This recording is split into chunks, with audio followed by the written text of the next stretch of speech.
उन्हें कहने जाता रू पीछे पीछे तू कोई लोग सुहाग रात में तो हमनी के चला है पासवारी रात में भैया चुहा का कोई ये क्या है रे? मारवा के परिया बुझा तू भी अपना शादी कर लिया क्या? हाँ ठाकुर साहब बर्दाश्त न होत लगे तो हम कर लेनी है। ये लड़की तुम्हारी जान पहचान वाली है? हाँ एक खाली बियाह में आई रहे नहीं। कहाँ की रहने वाली है? काठमांडू के ही नेपाली ही है। तो उतना दूर की लड़की से कैसे जान संपर्क? मेहमानी बाटे आई रहे तो नंबर लेके छोड़ी गई रहे जननी। अच्छा आई अगर सब नहीं पर मिस कॉल हम चाहते तुम जानते नहीं कि मेरे हुक्म के बगैर ये आरतियां नहीं उठाई जाती है। तो शादी करने का जुर्म क्यों किया रहा है? क्यों किया? हराम। तुम क्यों शादी की इस तरह? मारिए करो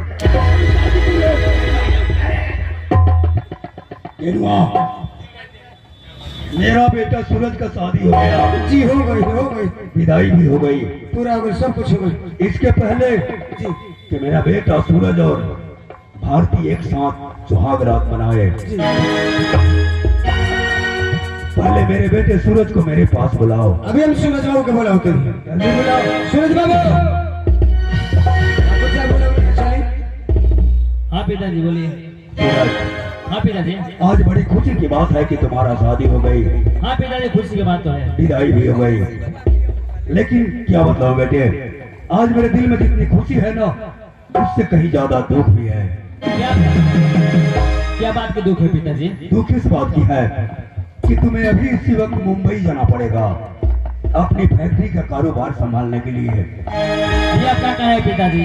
आप तो जानते हैं मेरा अभी अभी शादी हुई है और आज मेरा सुहाग रात का दिन है। आज मैं कैसे जा सकता हूँ? सूरज, सुहाग रात आज नहीं, कल नहीं, परसों नहीं, 1-2 माह के बाद भी मनाया जा सकता है। लेकिन अच्छी तरह सोच लो, अगर हमारी फैक्ट्री की कारोबार बिगड़ गई तो कल से हो सकता है कि हम दोनों बाप बेटे रोड पे कटोरा लेकर घूमते हुए नजर आएंगे। करोड़ों की नुकसान पहुंच सकती है। इससे अच्छी बात यह है कि पहले तुम मुंबई जाओ, अपने फैक्ट्री का कारोबार संभालो, उसके बाद आना तो अपनी भारती के साथ जी भर की प्यार मीठी भरी बातें करना। ठीक है पिताजी, अगर ऐसा बात है तो मैं जाने के लिए तैयार हूँ। लेकिन एक बार मैं भारती से मिल सकता हूँ पिताजी? ठीक है, भारती तुम्हारी धर्म पत्नी है, जाओ उससे मिल लो। लेकिन याद रहे, 1 घंटा के अंदर में तुम्हें अभी इसी वक्त मुंबई के लिए निकल जाना पड़ेगा। ठीक है पिताजी।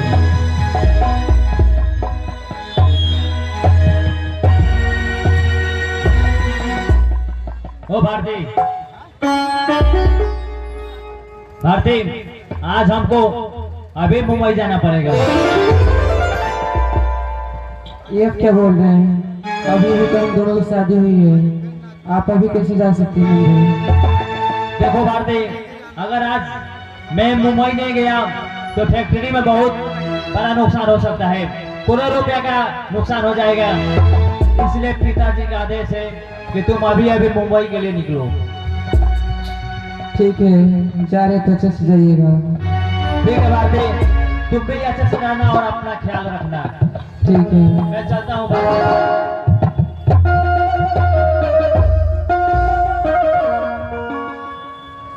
गनवा, मेरा बेटा सूरज लगता है कि मुंबई चला गया कि नहीं रे? ठाकुर साहब, हम सूरज बाबू के मुंबई के बस में चढ़ा के हम वापस आ रहे हैं। वो के चल गए। अच्छी बात है जी अब रह गई है हमारी बहू रानी। हाँ वहाँ के बढ़ले बने।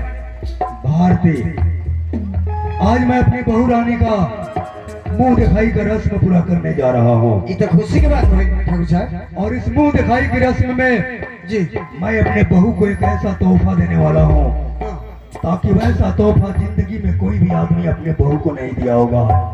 ये अच्छी बात है। जाओ जी मेरी बहू रानी को कह दो कि मेरे सामने वो सज धज कर आए। अभी हम बहू रानी को बोला होते हैं। बहू रानी ठाकुर साहब बोला नहीं है, कहनी बहू रानी के बुलाओ, मुंह दिखाई के रस्म पूरा करे के बाद चली खुशी के बाद ठाकुर साहब अंदर बोला नहीं है।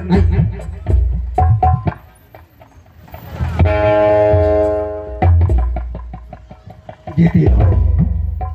बहू रानी, आज मैं तुझे अपने पास बुलाया हूँ तुम्हारा मुंह दिखाई का रस्म पूरा करने के लिए। इसलिए मेरा आदेश है कि तुम अपने हाथों से अपने घूंघट को हटाओ, ताकि मैं तुम्हारा सुंदर सा चेहरा देखकर तुम्हारा मुंह दिखाई का रस्म पूरा कर सकूं। चलो अपने हाथों से अपने घूंघट हटाओ।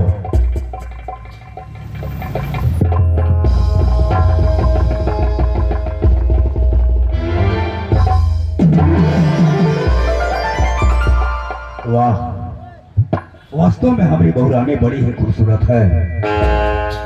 रॉकेट टोनी जग्गा बीमा सेरा बहादुर यह सब का सब कह रहा था कि यह लाखों में एक है, लेकिन आज इसे देखने के बाद मुझे ऐसा लगा कि मेरी बहू के जैसा इस धरती पर कोई और है ही नहीं। आज मैं बहुत खुश हूँ, मेरी खुशी का अंदाजा नहीं है, और इस खुशी में आज मैं अपने बहू को बहुत भारी इनाम देने के लिए जा रहा हूँ। बहू, आज इस मुंह दिखाई की रस्म में मेरे तरफ से तुम्हारे लिए यह तोहफा है। लो, स्वीकार करो इस तोहफे को।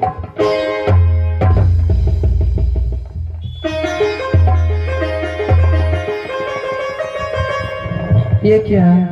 ये तो घुंघरू है जो तुम्हारे अपने पैरों में बांधकर कोठी पे मुजरा करती है। मैं भला इसका क्या करूंगी? तुमने ठीक पहचाना, ये घुंघरू है जो एक तवायफ अपने पांव में बांधकर और मुजरा करती है। रहा बात कि इस घुंघरू को मैं तुम्हारे हाथों में क्यों दिया, तो कान खोलकर सुन लो। इस घुंघरू को मैं इसलिए दिया कि तुम अपनी पांव में इस घुंघरू को बांध लो और राजा ठाकुर की इस हवेली में तवायफ की तरह मुजरा करो। ये अब क्या हो रहा है? मैं भला कैसे नाच सकती हूँ? मैं तो इस घर की बहू हूँ।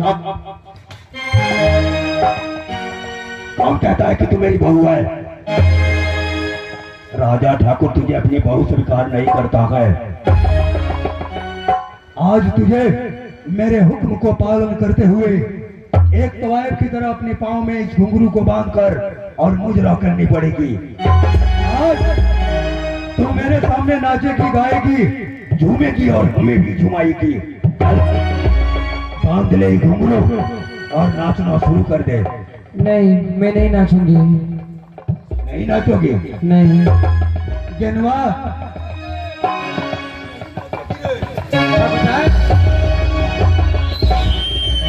ये नहीं नाचेगी।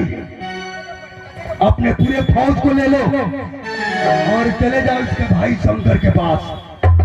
साले को अलग से ही गोली मारकर चले आओ। नहीं, उन्हें रोक लीजिए, मैं नाचूंगी। रुक जाओ, ये नाचेगी।